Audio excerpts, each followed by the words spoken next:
Kanalıma, mutfağıma hoş geldiniz. Bugün sizlerle hazır yufkadan paçanga böreği yapacağız fırında. Hazırlamış olduğumuz malzemeleri pastırmamızı ince ince dilimler halinde kestim. Ve bütün malzemelerimizi buluşturarak karıştıracağız. Ve yufkamızın içine koyup katlayacağız. Buyurun yapımına başlayalım. Biberlerimizi döktüm.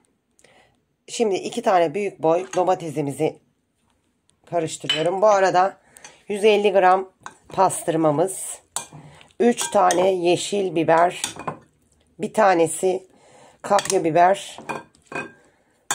Bu şekilde 150 gram kaşar peynirimizi de içine koyup karıştıralım.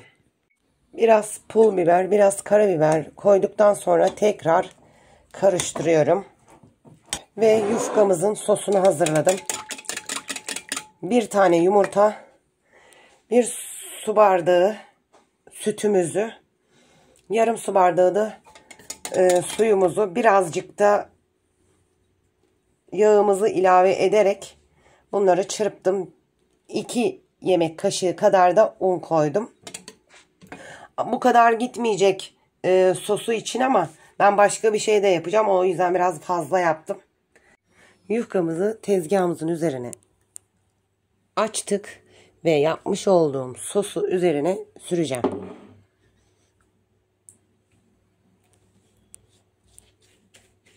Sosumuzu yufkamızın üzerine eşit bir şekilde sürdük ve eşit şekilde 4 parçaya kestim, böldüm.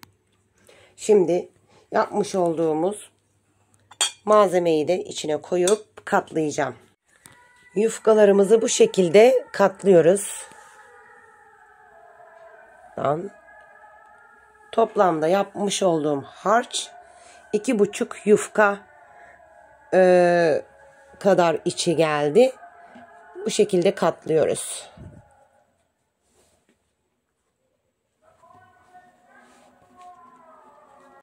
Hazırlamış olduğum yufkalarımızı yumurta sarısı ve bir su bardağına yakın sütümüzü koydum.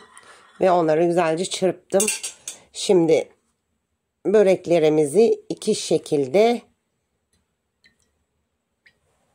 batırıp galeta ununa batırıp tepsiye koyacağız. Bu şekilde.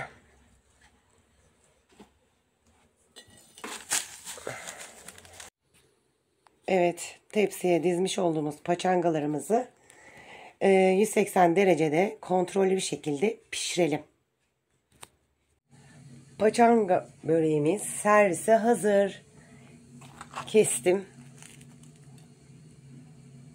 Harika gözüküyor.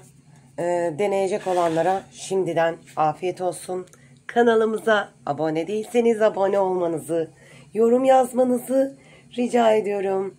Desteklerinizi bekliyorum. Bir dahaki videoda görüşmek dileğiyle. Bay bay.